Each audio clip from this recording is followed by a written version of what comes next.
Welcome to the Food Junkies Podcast.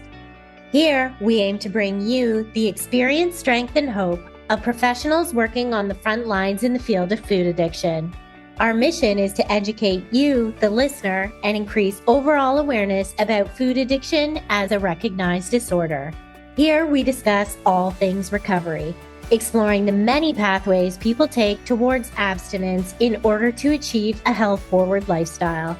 We hope to inspire you to thrive rather than just survive. So stay positive, make a change for yourself, and share your journey with others. And hopefully the message will spread.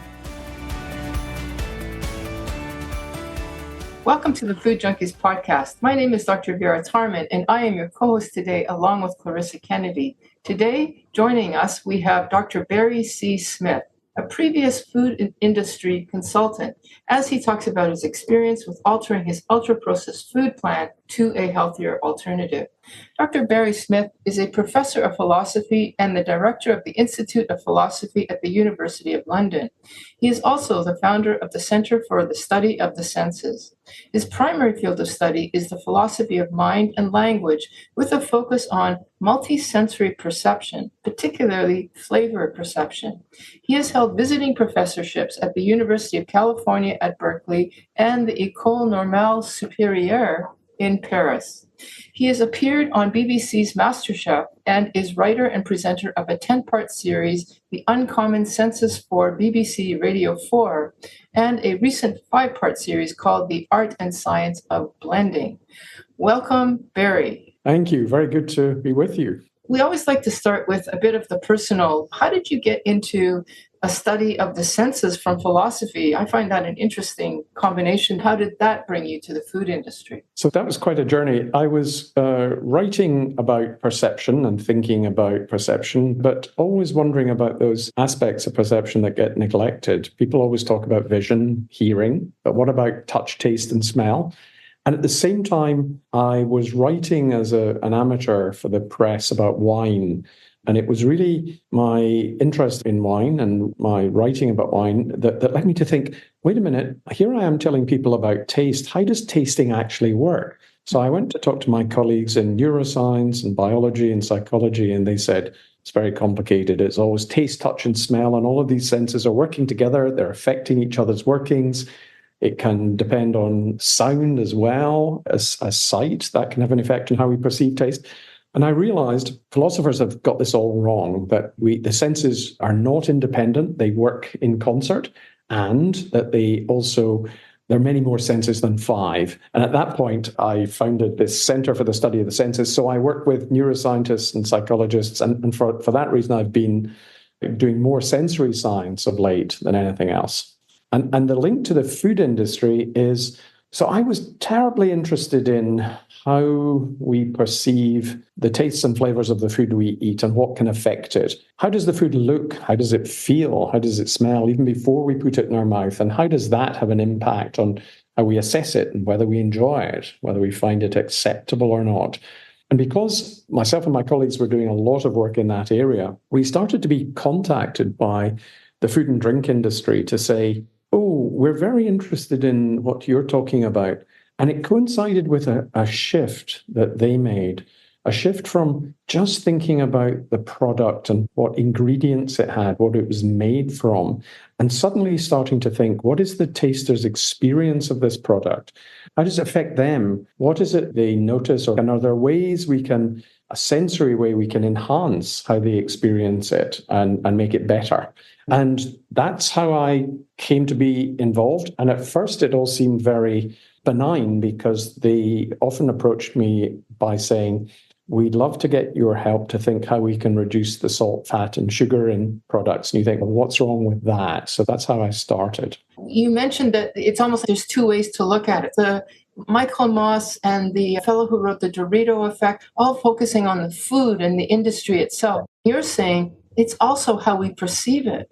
And yes, I guess the food industry was coming to you to say, okay, if we do have to reduce our flavor-enhancing pieces, the sugar, salt, fat, how can we get the eater to actually still perceive it as being equally sugar, salt, and fatty. Exactly right. So the first question I would be asked would be, can we take 30% of the sugar out of this product and it still tastes the same? Yes. No. It could taste different, better, interesting. There are various things you could do. But no, you really can't necessarily bluff unless you start using non-nutritive sweeteners. But even then, I was interested in the fact that people can taste the difference between sugar substitutes like sucralose or aspartame or ACE and so on. And as a sort of sensory scientist, I was intrigued, given that these are substances which trigger the sweet receptors. You think, how on earth could they taste any different to sugar? Because we taste sugar with the sweet receptors. And the answer is timing. So they have a different onset and offset time. And we are very attuned to that. We notice, that lasts a little longer, or it takes a little, or it comes on a little faster, or it's just different. And we're microscopically attuned to these differences in our palates. And they determine what we like, what we don't like. And that was part of what I was interested in, just from a sensory point of view. But you're right, Michael Moss, Mark Schatzker, doing fantastic work talking about the food companies, their products, what they put in. But they then came to understand it's all in the service of giving an experience to the taster. How do we design the experience and not just the food? And it marks a change, I think, in industry, because we went from being a goods industry to a service industry, but we're also now an experience industry. People use the word all the time. They say it's not a hotel, it's an experience. So that the experience economy is behind this move to look at the sensory features of foods and drinks. Now, you mentioned that there are more than 5 senses. Can you elaborate on that concept? Yes, sure. Even people listening now, if they close their eyes and keep still, they know where their hands and feet are without having to look at them or touch them. So that's proprioception. And then if you think of your sense of balance, terribly important. When your sense of balance is off, the world seems to spin. And balance is these lovely ear canals you have that have fluid that can go forward, back, up, down, side to side. And if they're rushing in the opposite direction, you know what movement you're making. And your sense of balance, along with proprioception, along with vision, helps you be steady in the world and know how to adjust and move. And then if you think of the senses that are described as one sense, take the sense of touch. Touch isn't really a single sense because there's pain, there's temperature, there's itch, there's the feeling of being touched or touching a fabric. And so they start to fractionate into many parts. And if I ask my colleagues in neuroscience, how many senses do we have? They say 22 or 33, it's large. If you can't say to the food industry, to go back to the first part of my question, no, I can't make foods taste 30% more sugary if you take 30% out, what can you do? How can you use the information that you have? So there are different drivers of acceptability. One thing that makes a food still seem so pleasurable is the smoothness of it, touch. So the brain often confuses smoothness with sweetness. So if you think of double cream, delicious, it's so gorgeous, and people think it's sugary, but it's not actually tasting like a sugar. It's the softness and the way it strokes the tongue that gives people that pleasure. And think of chocolate. Chocolate is a wonderful food because it goes from something solid that you snap to something that melts with the body temperature of the tongue. And eventually it turns into this gooey, luxurious, smooth, soft mush. And when you have that gooey, soft, luxurious flavor, that's part of why we like it, as well as the sugar and as well as the fat. So you can use other drivers and you can pull on them a little bit. Another thing that's very familiar to the food industry is the smell of vanilla. So if you give people the smell of a vanilla pod, they'll say it smells sweet. Okay. Now snip a piece off and let people taste it. There's no sweetness in there at all. In fact, it's quite bitter. And so then you think, because the brain associates vanilla smell with ice cream or cookies or custard or chocolate, that's why when we get the smell of vanilla, we will perceive whatever we're actually tasting to be sweeter than it is.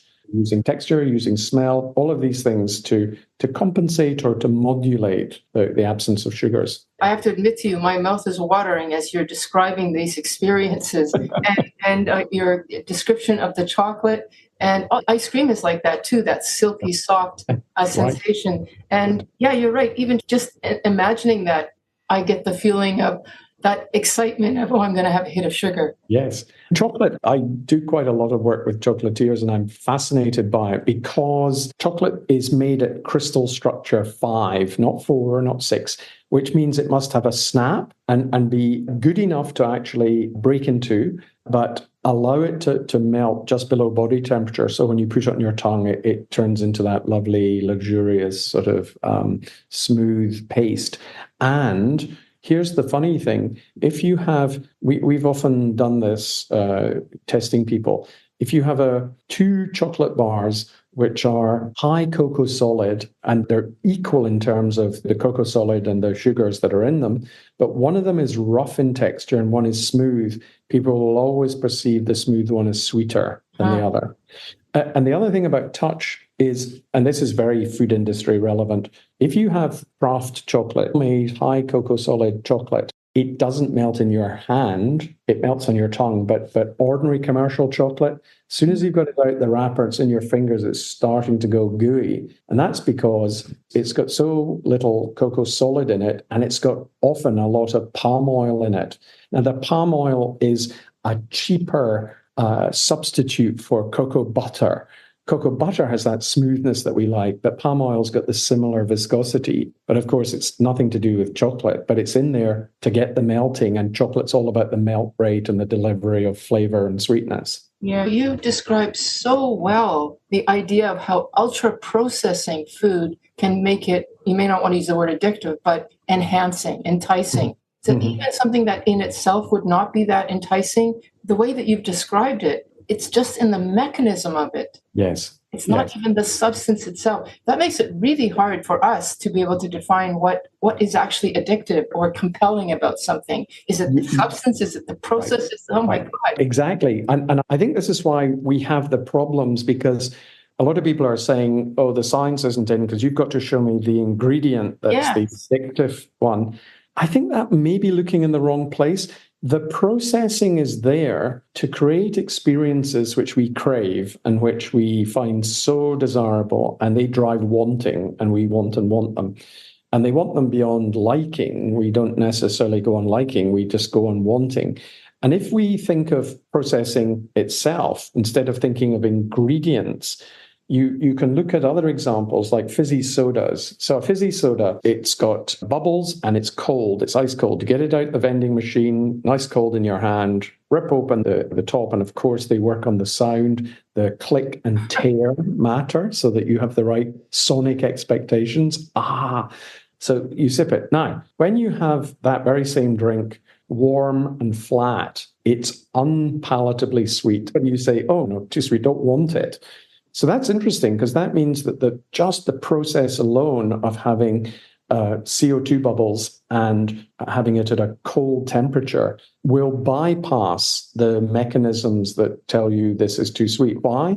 Because CO2 is a pure trigeminal stimulant. It stimulates this trigeminal nerve that serves the eyes, the nose, and the mouth, the one that makes wasabi nip at the bridge of your nose. Those CO2 bubbles suppress sweetness and accentuate sourness. And coldness accentuates bitterness. If you let your coffee go cold, it tastes more bitter.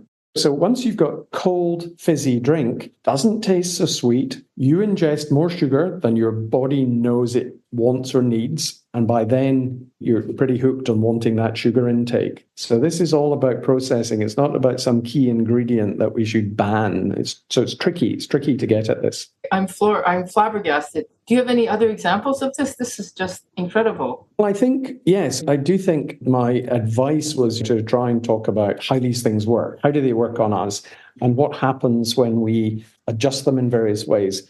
If you take fat, is interesting because low-fat yogurts, when low-fat yogurts came out, they were watery and people didn't like them, and that was no good. Or they'd eat 3 or 4 because they just thought there was nothing in them. But if you now try to put an emulsifier in there, they become gluey. And people say, oh, it's just gluey. It's still not right. And the trick is that fat is actually not just viscous, but it's slippery. It's slippery on the tongue. It has a kind of slipperiness that's hard to imitate. And then here's a very weird fact. There's an interaction between smell and touch in the brain. There are odors in shampoo that make your hair feel softer. Who knew that there's certain smells in a shampoo that will make your hair seem, oh, that's so soft and glistening. And it turns out that, therefore, in adding flavor aromas to low-fat yogurts, you could get them to feel richer and thicker on the tongue than they actually are. So these, again, are ways in which you're using one sense to enhance another or to interact with another. And that's the kind of work I do and I'm interested in. If I get a shampoo, I'm struck by this one. If I get a shampoo that smells a particular way, my hair will feel smoother when in fact it actually isn't. That's right. It'll sensitize your fingers to make it feel as though it's particularly smooth. I think it's that sort of green apple smell that we have in a lot of shampoos. But so quite often what we're doing is we're using the interactions between the senses to affect the total experience of something. And I think this is what food companies got very excited about. They'd seen the work of myself, my colleague Charles Spence, various others in the field, and they had said, oh, what you've taught us is that all of our experiences are multisensory. So don't just concentrate on tasting or don't just concentrate on the smell of it. These experiences are made up by many different senses interacting, and they shape and provide this unified experience we call flavor. We often describe it as taste, but it's not just taste, it's flavor, because it's taste, touch, and smell. It's always taste, touch, and smell. Yeah, it's an experience. It's an experience, right? And actually, when we think of the experience of tasting of food, that's one of the more multisensory experiences we have. The senses are interacting, and it's a clever thing the brain does to put them together and make us think we're just getting a single experience, when in fact, many things are orchestrated to create that moment. And what we like to do is reverse engineer that and find out what's going on that's responsible for that experience and how will it change if we tweak it one way or another. If I get popcorn at the movie, that is an entirely different experience than if I pop my own popcorn, or even if I get the stuff that pops in the microwave. They are just not the same. So what is the difference there when it's basically the same? It's just popcorn and a lot of fat and salt. So it shows you that context matters, right? You have been used to going to the movies. It's been part of the experience, part of the pleasure to get popcorn. You can smell other people's popcorn when you go in there. So you're very primed to have that experience. And the brain likes having its expectations met. So as you walk towards the movie theater, you're starting to smell the popcorn and you're expecting what it's like to be eating it. And when you get what you were expecting, you're especially pleased. So if you sit at home and pour the corn into the pan and watch it pop, and stuff, it's not the same experience, not the same experience at all. And therefore, packaging, advertising, all of these things are going to make a difference to how you like and how acceptable a food is. And I always ask people, when does the experience of that food begin and end? Not just when it's in your mouth, right? Uh-huh. It extends well beyond that. It starts a long time before that. I'm wondering, is there a way, so many of our listeners just eat predominantly whole foods. Is there a way that we could use this experience idea to enhance our meals and enhance maybe the flavor palatability of some of our whole foods when we're having eating experience? Yeah. Absolutely. Why should it be left to the food industry to use these tricks and try to hack our senses? Why not take the foods that we should be eating more of and that sometimes can feel a little boring or ordinary? Why not try to use some of these experiences? Color is great, the variety of color. And of course, you look at Southeast Asian cuisine, you look at Japanese cuisine, fantastic. The idea of many colors on a plate, just to give variety. The idea of texture, contrast. Your food should not all be soft. And how many times when you're watching cooking shows do you hear chefs saying, and I added this for texture? And what they mean is contrast of texture. So something's soft and then something's crunchy or chewy, something slippery. Whenever we bring those into kind of tension with each other, the brain's fascinated. It says, oh, I'm having to pay attention. There's a lot going on here. And then similarly, when you think of changes in temperature, hot and cold together is quite nice. When you've got hot apple pie and cold ice cream, that's an amazing combo. So there are various ways that you should be experimenting with your senses just to enhance what you're eating and enjoying. And yeah, I'm getting increasingly interested in that. And I want to work with people who want to do that. Yeah. Would it make a difference if we lit a vanilla candle while we were eating yeah. Sure, absolutely. If you're smelling a vanilla scent while you're eating something, there will be a perceived enhancement of sweetness. Absolutely right. And then think of, again, other things that people do. The Japanese have these vegetables called sukimono, where they pickle them and they make them so crunchy. The noise in your head is phenomenal as you're biting into them. That's real sort of sonic branding for those foods. And I would, a little tip, when you're flying, a lot of people find aircraft food very boring and they think, oh, it doesn't taste good. It's a terrible environment for food. You're at high altitude, low pressure. It's a dry, cold air. Your nose is not getting as much. White noise in your ears affects the brain's ability to perceive salt, sweet, and sour by about 10 to 15%. So things are reduced. So what you need to do is either have noise-cancelling headphones, and you'll find the food tastes better, or have sticks of crudité or vegetables or pickled vegetables, and the noise will enhance your experience of tasting. They'll have more flavor for you. Another top tip when you're flying, so salt, sweet, and sour are affected negatively by white noise. But the taste that isn't is umami. Umami, the fifth taste that we get in soy sauce, mushrooms, Parmesan cheese, and so on.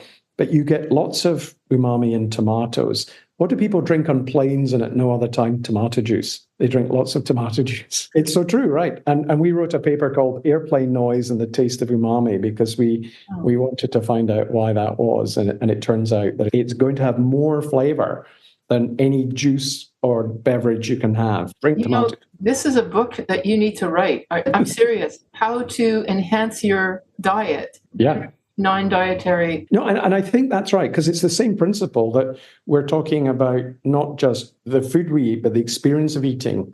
And it's the experience of eating we enjoy, unless we're just compulsively eating things that we don't enjoy and we can't stop. But if we want people to enjoy the experience of eating, be satisfied sooner, stop, be contented, then you have to make that experience a pleasure. And I think we can do that. Yeah. Yeah. And I would say that with the clients we work with, that teaching mindful eating in general makes a huge difference, right? Not multitasking, maybe having some music, looking at the food, thinking about where it came from, like imagining like the sun and the strawberry and the soil and the farmers. That connection we've really lost, I think, with food and the experience of eating. We have, and you're absolutely right. And again, there's some nice science on this that people who eat their meal in front of the television, they eat more and quicker because they're not paying attention to what they're eating. And the thing that amazed me is that how you assess whether you're satisfied or full, how full am I when I eat? It's not happening in real time. In fact, your body takes a long time to process the nutrients and to say, I'm there, I've got enough. So what you're actually doing is predicting how full you'll be when you eat this amount of food. Now, if you're not preparing it and not even looking at it when you're eating, you have no idea. So there was some nice experiments. I think they were originally done in the States, but they're certainly repeated by one of my collaborators, Martin Yeomans in University of Sussex. And he was giving people, you have bowls of soup and you have undergraduates eating bowls of soup. And unbeknownst to them, there is a little hole in the bowl and it's been gradually refilled. And they will go on eating about a gallon of soup because the bowl's not finished. So it's not that in real time they're saying, oh, I've had enough, I'll stop.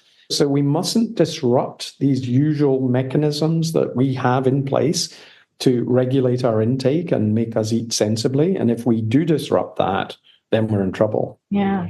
And that's that interoception, right? Interoception awareness. Is that also another sense in a way? Yes. Good. Perfect. Thank you for bringing that in, because as we're adding to our list of, we've got way more senses than 5. Interoception is very important. And that's the inner sensing of your body, and it's changes in your heart rate, changes in butterflies in your stomach, that stiffening of your musculoskeletal structure when you're a bit tense. People who are very tuned in to those signals are much better able to regulate their intake than others. And they're also better at knowing their own and others' emotions. So it turns out that the more tuned in you are to your physical changes, the more you recognize and can respond to other people's physical changes visibly. So interoception, we're all becoming much more aware of interoception and its role in our overall experience. And how would that fit with eating? So it's very important to eat. Think of coffee. When you have a cup of coffee, it's a neurotransmitter, caffeine, and you get that little rush.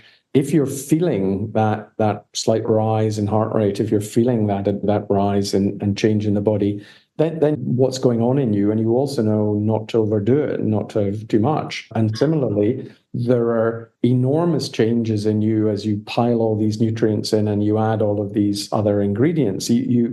How quick is that feedback? How aware are you of it? And I don't necessarily mean aware by concentrating on it. Some people can take better use of the signals than others. So, for example, every time our heart beats, it sends a signal to the brain's monitoring your heart rate. And some people are very good at knowing their heart rate, but they don't know they're good at it. So there's a standard test called the Chandri test. You say to people, okay, I'm going to ask you to count how many heartbeats you've had in a minute. So I'm going to say start and then stop, and you're going to tell me. And they do this and this, and you say, just be still and just estimate how many heartbeats you've had. Now, people say, I don't know how to do that. You say, okay, just guess. And if you ask them just to guess, some people are spot on and other people are way off, right? And the spot on, they're the good interoceptors. And interoception is good for regulation. And really, you've got interoception, inner sensing, and you've got exteroception, perceiving the external world from sight and sound and touch and so on.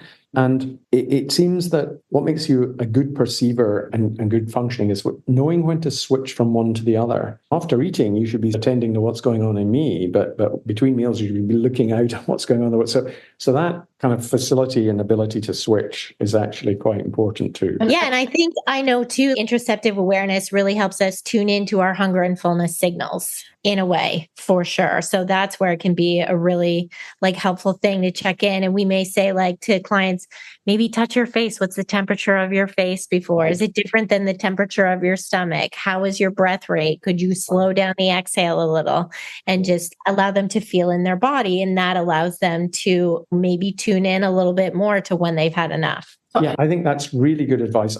But here's something that's odd, and I just want to kind of prime older listeners to think about it. As we get older, the signal for being thirsty goes way down. We stop noticing that we're thirsty as we get older. And that means you have to consciously drink water. You have to consciously make sure you do it, because I know I can go most of the day and then realize, oh my God, I'm starting to feel very tired and I've got a bit of a headache. And I think, I know I'm dehydrated and I didn't know during the day I needed to do that. So as you get older, you have to remember to drink and not just tune into it. Yeah. And we also have people saying that they don't have a sense of when they're full anymore. They can't trust they're full. They just don't know. And so that would be part of this too, that this interoceptive sense could be potentially damaged, or that they're just not high on the interoception scale. They're not high on the interoception scale. And there's some evidence from my neuroscience colleagues that you can train people to be better by giving them biofeedback. Oh. So they're able to attend to those signals while they're monitoring changes, and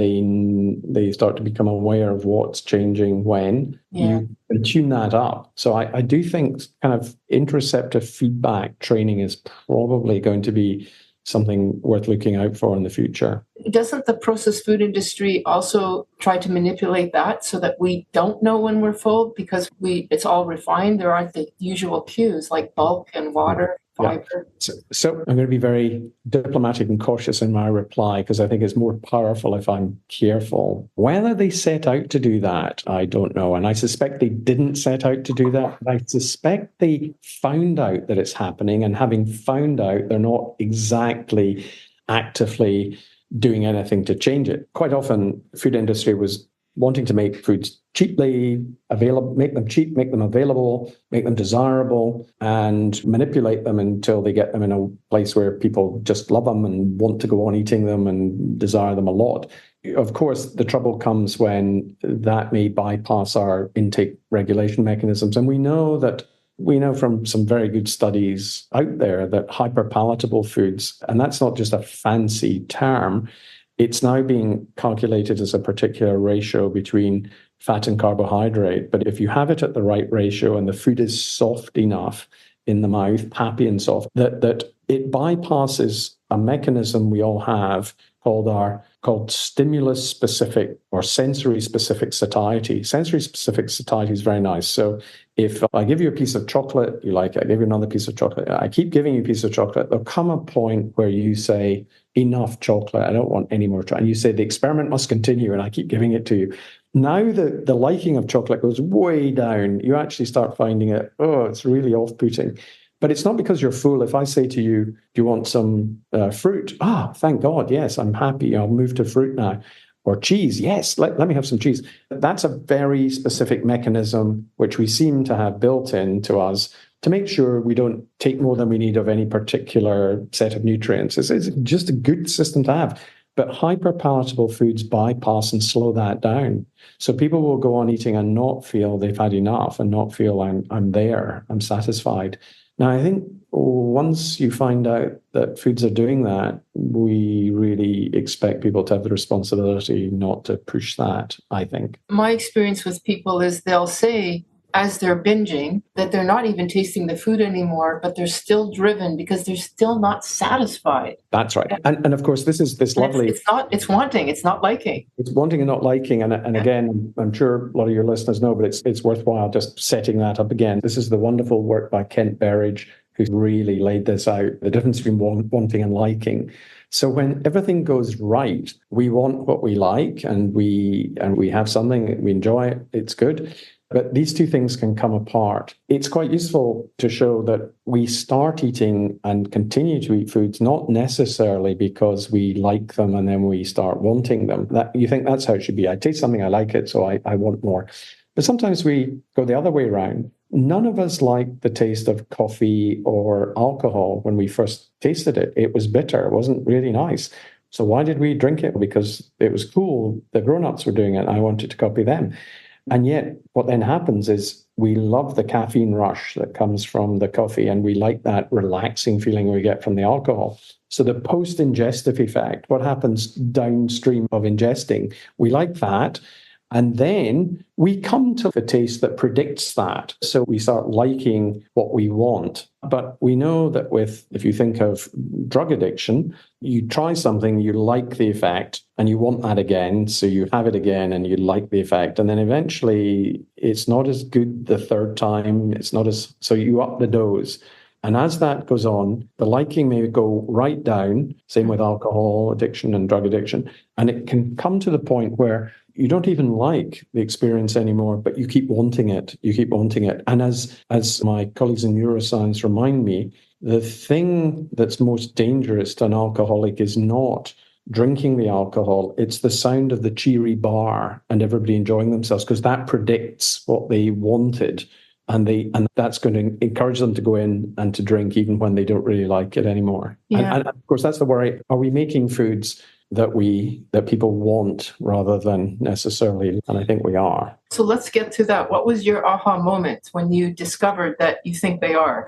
So it's very weird. We can sometimes be so dumb. The evidence can be right in front of us and we don't see it. So here I was thinking, I'm really enjoying talking about the senses, and here are these interesting people and food scientists, food chemists in the food industry who want to know about it, and isn't this fun? And then I was also interested in Kent Berridge's work on wanting and liking, and somehow I hadn't kind of put these two things together. And then there were slight red flags when some of the food companies I worked for were saying to me, okay, we've modified or we will modify these foods, but how do we make them irresistible? How do we make them so that people just can't stop eating them? And I thought, I don't think we should be in that business. That doesn't seem right. I would say I can't work on that. I'm not going to work on that. And then I was contacted by Chris Van Tulliken, who you know, and many of your listeners will know for his book Ultra Processed People. And Chris and his brother Zand were doing a podcast, mainly because Chris was worried that Zand's weight was up. And they're identical twins, and yet one of them was 40 pounds heavier than the other. And then how can this be?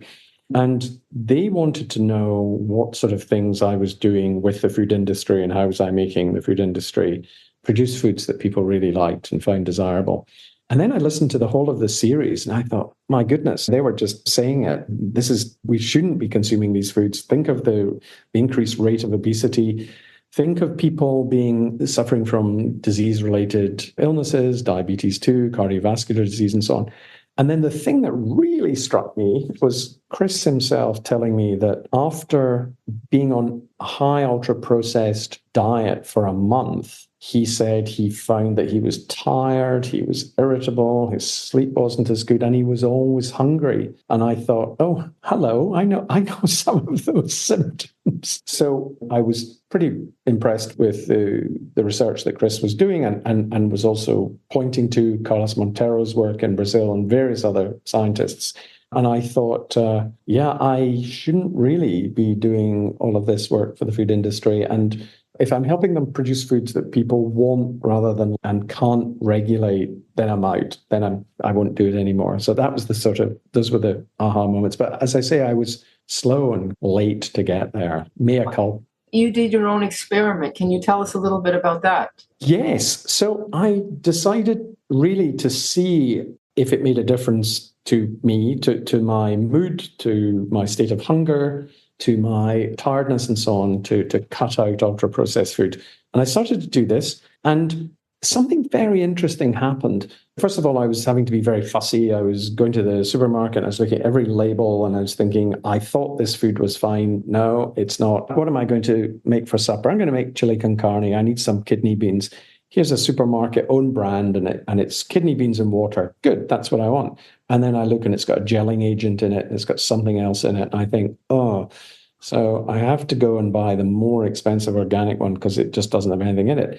But I did notice, and I'd noticed when I was using the organic and when I was using the other one, I didn't have the grumbling stomach. I didn't have some of the reactions. And I thought, maybe those ingredients are irritating my gut. Maybe they're irritating my gut line. Now, of course, you think could be suggestion, but it was funny that sometimes when you cut these things out, it's okay. And the other thing I noticed while I was trying to cut out was just didn't seem to have any gut irritation, didn't seem to be hungry all the time, just wasn't hungry. There were meal times, and that was enjoyable, I think, have a meal. But I wasn't craving food, and I wasn't also thinking, as I often did in the afternoon, I got to have some sugar, I got to have some. I wasn't doing that. And then what was really interesting, and this is just like a nice, uncontrolled experiment, I would be off at work or traveling or having to eat in canteens when I'm visiting people and so on. And I would suddenly feel my gut getting a bit irritated. And I'd then check what ingredients were in something. And yep, there were ultra-processed ingredients in there. So I've been able to treat myself as my own kind of instrument to say I'm reacting to those, even when I didn't know they were in there. And that I think is interesting. The other thing is I started to lose weight. And I wasn't trying to lose weight. I wasn't so consciously thinking, let's cut things out or let's be on a diet. I was just eating foods that I liked and that were desirable, but I knew they were healthy. And I think, and maybe this is important to your listeners too, the hardest thing to do is to wean yourself off those foods, because it's only when you've kept off them long enough that they begin to seem bizarrely overflavored and overstimulating. It's only when you've stopped having them in your diet that when you put a potato chip in your mouth, you think, oh my God, it's just, it's too intense.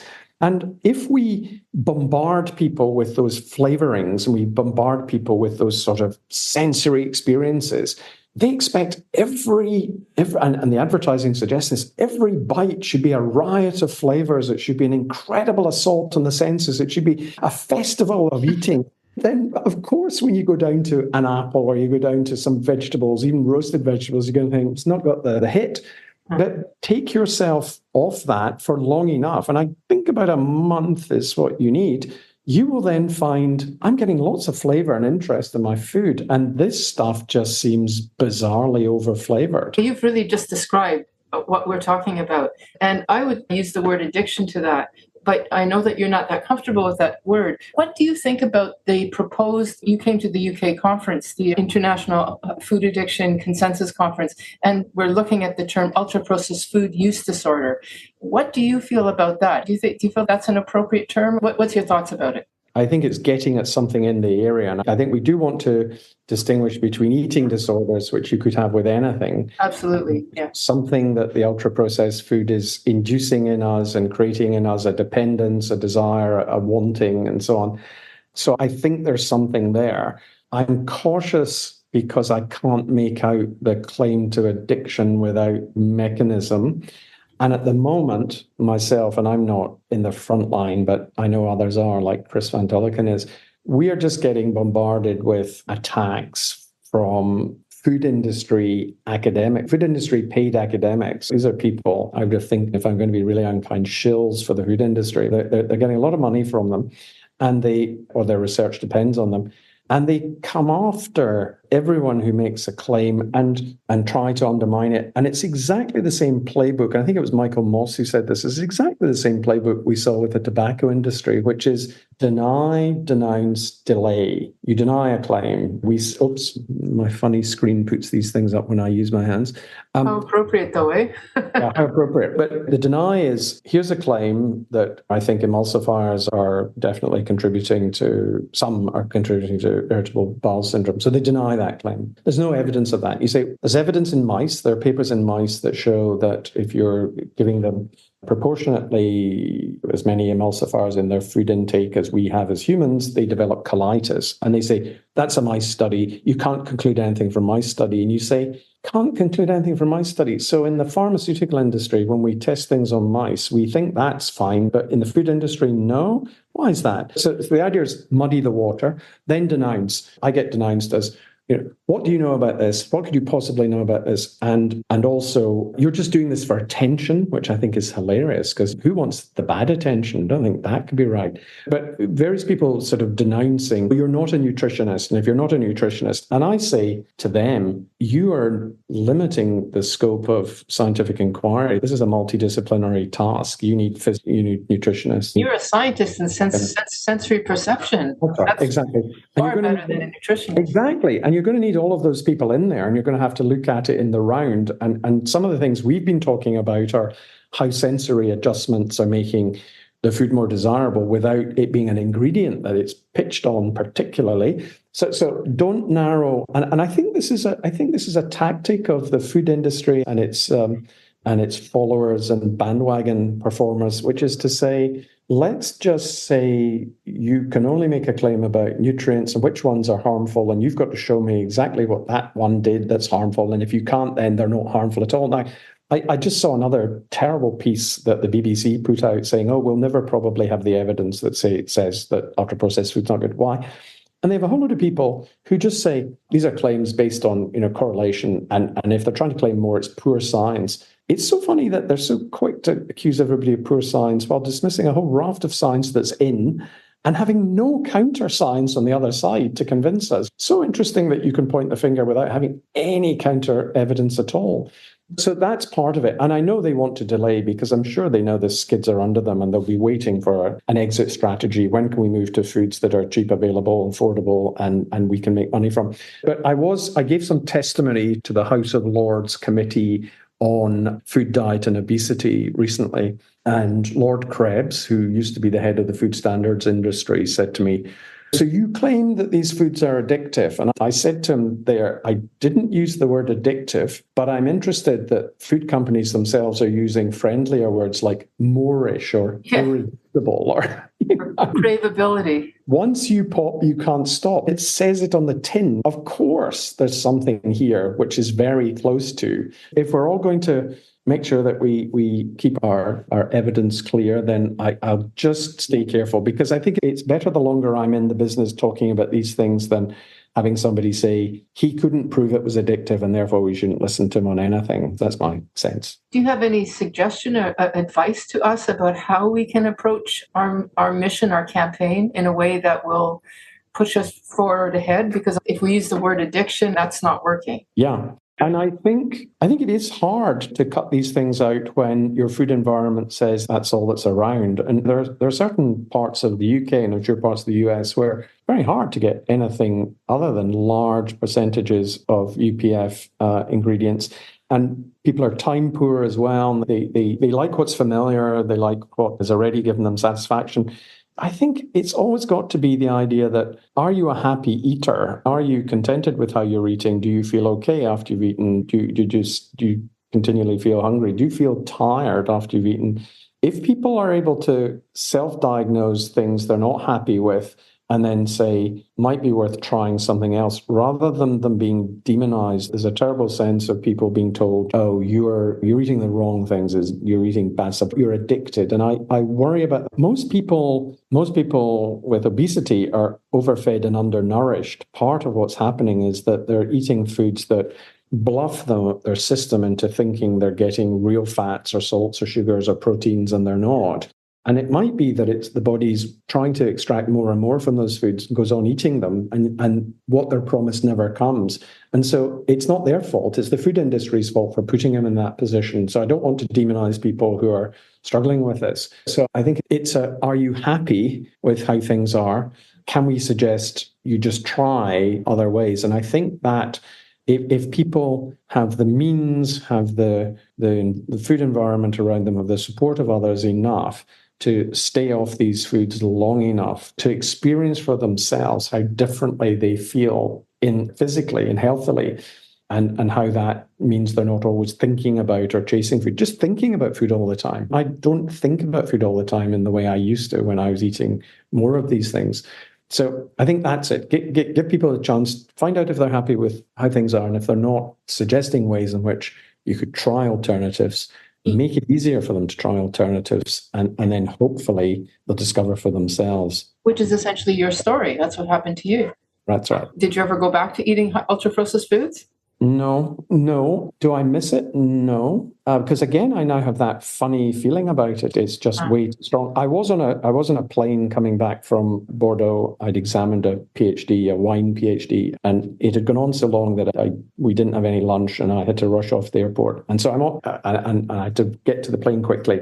And I get on the plane, and they're giving out to the passengers this nice little wrap packet of cheese and ham on brown bread, and you think, yes, and I'm definitely going to eat that. And I looked on the back of it, and it had 30 different unrecognizable ingredients in it. I recognized some of them, but I was thinking, why do you need that? It's ham and cheese and bread. This is France, for goodness sake. And I ate it, and I did feel pretty terrible. When you're hungry, you'll eat. And therefore, I don't want to criticize anyone for saying when they're hungry and they go and reach for what's available, of course. So we need to give people better food choices. And a friend and colleague of mine, the food writer and journalist, Jay Rayner, always says, when people talk about food poverty, there's no such thing, there's poverty. It's how much of your income are you having to spend on food? That's the thing.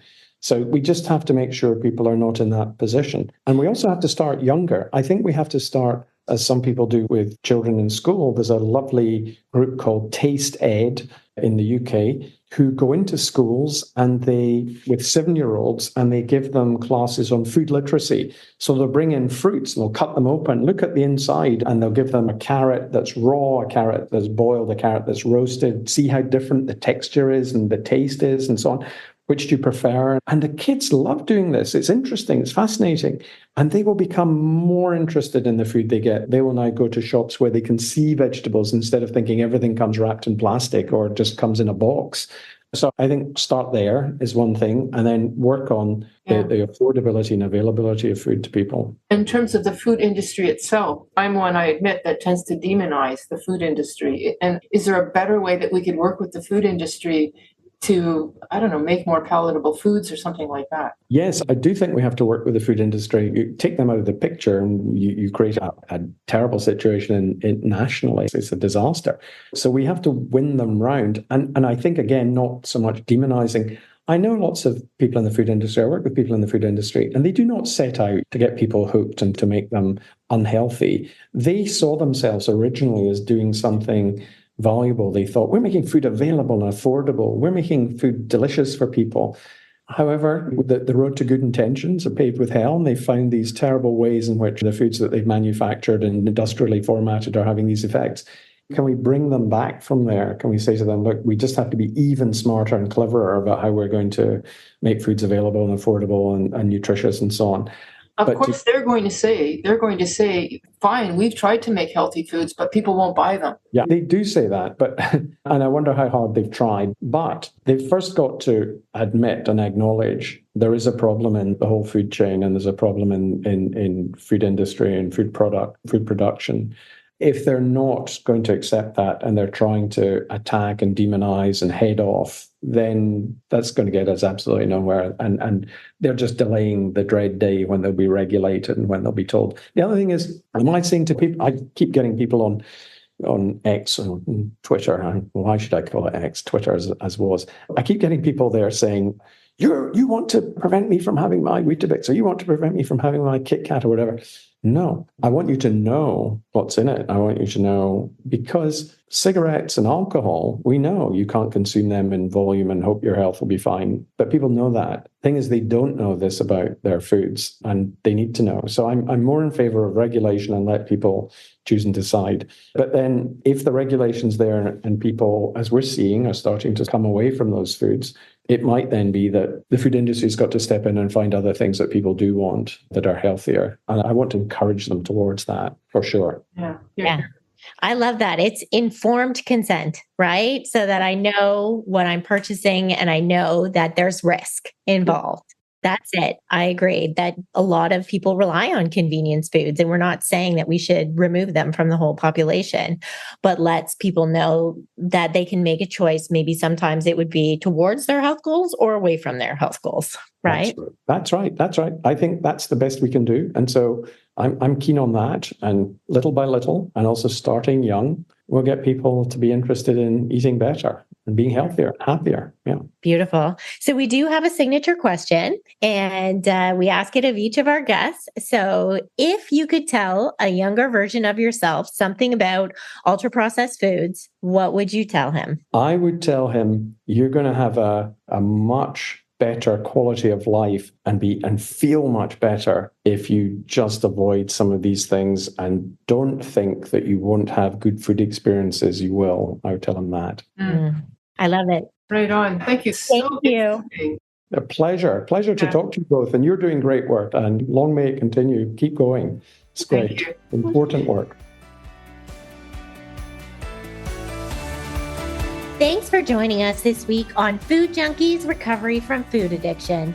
Make sure to join our Facebook group, Sugar Free for Life Support Group. I'm Sweet Enough. Molly and Clarissa are food addiction professionals who offer one-to-one counseling and group coaching through Sweet Sobriety. Please subscribe to our show so you never miss an episode. While you're at it, if you found value in today's episode, we'd appreciate you leaving us a review on your favorite platform. Your feedback helps grow our show and allows us to reach others who need to hear this message of recovery.